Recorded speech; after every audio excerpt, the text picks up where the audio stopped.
Hello friends, welcome back to my channel. तो आज आउ गोटे रेसिपी शेयर करुँची जार ना हूँ हैदराबादी अंडा मसाला बा हैदराबादी अंडा कोरमा भी कहती बहुत जन। तो देखंतु यही रेसिपी भी मु चेष्टा करी बहुत कम तेल यूज करने कारण बेसिकली मु बहुत कम तेल यूज करे। जो मैंने अंडा लवर से तो डेफिनेटली ये रेसिपी भल लगे। चलतु बहुत बेसिक मसला सांगे जस्ट टिके मसला अलग हुए यही रेसिपी। तो चलतु आउ डेरी न करिकी रेसिपी स्टार्ट करवा। ये देखंतु प्रथमे मसला प्रिपेयर करने मु गोटे कड़ाई को गरम कर नहीं से 2 चम्मच तेल दे नहीं। आपड़ जेकोसी भी तेल यूज करें। तापर किछि पियाज, किछि अदा, किछि रसुण आउ तापरे देखंतु किछि 2 ରୁ 3ଟି कंचा लंका, गोटे टमाटो और किछि काजू को ये दे नहीं। फ्लेम मीडियम रखी एगुड़ा को मीडियम टू लो फ्लेम रे टिके भाजी नेबा। मु आर पोर्शन गुड़ा को ऊपर मेंशन कर नहीं आपड़ चेक कर नेबे। तापर या कवर करिकी 5 मिनट कुक करवा जो पर्यंत कि पियाज टमाटो टिके ट्रांसलूसेंट हो।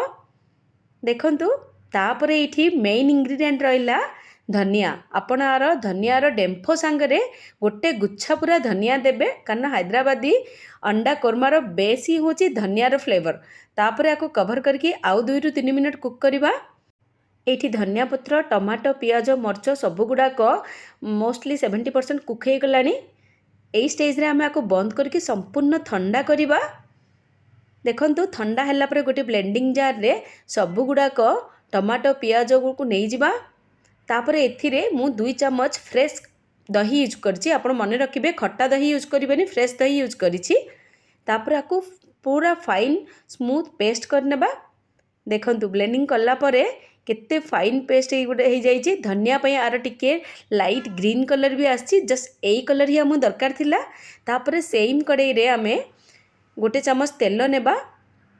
तेल को पूरा गरम हैला पर्यंत अपेक्षा करिबा। तापर देखंतु एठी मु बॉयल अंडा नेइछि 6टी ताकू एमिति काट नेइछि। आपण चाहिए सिंपल अंडा को गोटे कट बा फोक साहाय्य टिके होल भी करि परिबे किंतु टिके सुंदर देखा जिवो सेहिथि पई मु एमिति काट नेइछि।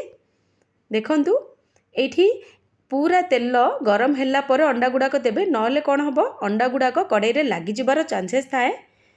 देखंतु एठी अंडा गुड़ाक देला परे आपण कौन करिवे high to medium, low flame करिवेनी, हाई टू मीडियम फ्लेम रे। तापर मु टिके हल्दी भी देइछि जस्ट गोटे भल कलर आसीबा पई। हाई टू मीडियम फ्लेम रे टिके एपट सेपट हल्का हाथ रे करछि साहाय्य रे बा पिठापातिया साहाय्य रे टिके एपट सेपट करि नेबे।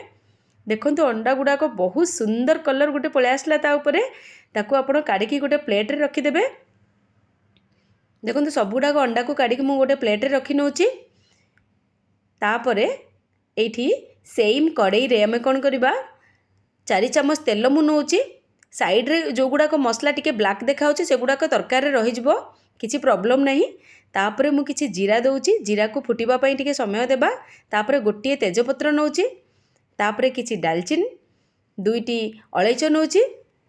तापरे मु फाइनली चॉप करके रखिथिबा गोटे पियाज को एठी दे दउछि। फ्लेम एठी लो रखिछि। एठी गोटे जिनस मने रखिबे एई कोरमार टेक्सचर बा टेस्ट टिके स्वीटनेस रही थाए। तो कौन हम आपण जदि हाई फ्लेम रे पियाज टी को कसी लेबे ताहाले पियाज ब्राउन हो जिवो। एठी हम पियाज को कैरामेलाइज करियारो अछि, ब्राउन करिवार नाही। जस्ट पियाज कैरामेलाइज हैला परे बाटिकी रखिथिबा मसला को दे देबा। ता संगे रे ब्लेंडर रे किछि पानी भी दे देबा।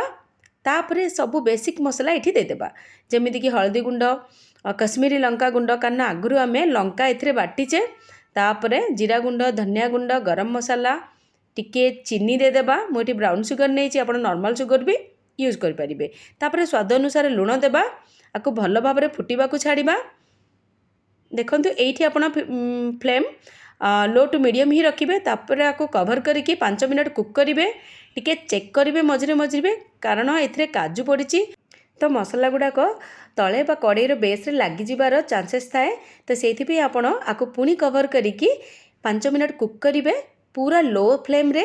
देखंतु एठी मसला कुक हो जाइए। यही स्टेज रे कौन करेंगे आपण 2 चम्मच बटर देबे। तापरे आपको टिके घंटा घंटी करी आपको पुणी कवर करके 5 मिनट कुक होगापी छाड़िबा। आपको कवर करके छाड़िबा जो द्वारा कौन हम तेल बाहर को आसीज। देखंतु आपण देखि पारथिबे मसला पूरा कुक हो जाइए, तेल साइड रे पळे आसलानी। तो यही स्टेज रे आमे कौन करबा पूरा बॉइलिंग वाटर बा हॉट बॉइलिंग वाटर देबा। आपण ए स्टेज रे बिल्कुल ठंडा पानी देबेनी, ठंडा पानी देले तरकारीटी आपको पाणिचिया लगी पारे। तो ये पूरा गरम पानी देबा। एठी आपण फ्लेम टिके मीडियम करि परिबे, जेहेतु आमे पानी ऐड करले। जेतो पानी पूरा फुटी जिवो सेथिरे आपण भाजिकी रखिथिबा सब गुडा को अंडा को दे देबे। देखंतु तापरे अंडा गुडा को टिके भलरे एपट सेपट कर देबे। तापरे एठी देन अगेन फ्लेम को लो करके घोड़े आउ 5 मिनट कुक करने को छाड़े। देखंतु 5 मिनट पर अंडा करी प्रस्तुत हो जाइए। तापरे लास्ट रे टिके गोटे पिंच बा हाफ चमच मीट मसला देबे और रोस्टेड कस्तूरी मेथी भी हाफ चमच देबे। जस्ट हो गला तरकारी और विश्वास करंतु आर टेस्ट बहुत ही बढ़िया। लास्ट रे आपण टिके धनिया पत्र देबे और आपको आपण रुटी किंबा नान सांगे एंजॉय करें, ना गरम गरम भात सांगे एंजॉय करें। तो देखंतु बहुत इजीली बहुत सहजरे रेसिपीटी हो गला। आपण भी डेफिनेटली ट्राए करंतु और मो सांगे आपण एक्सपीरियंस शेयर करंतु। आशा करुँची वीडियोटी आपको भल लगी। जदि वीडियोटी आपको भल लगी तो लाइक करने को बिल्कुल भूलें। जदि आप चैनल रे नुआ अच्छा तो सब्सक्राइब करने को बिल्कुल भूलें। तो चलतु रोचे पुणी भेटा हवा गोटे नुआ सिंपल और मजेदार रेसिपी सांगे। And one more thing, thank you so much for watching. पुणी भेटा हवा एक नुआ वीडियो रे। बाय।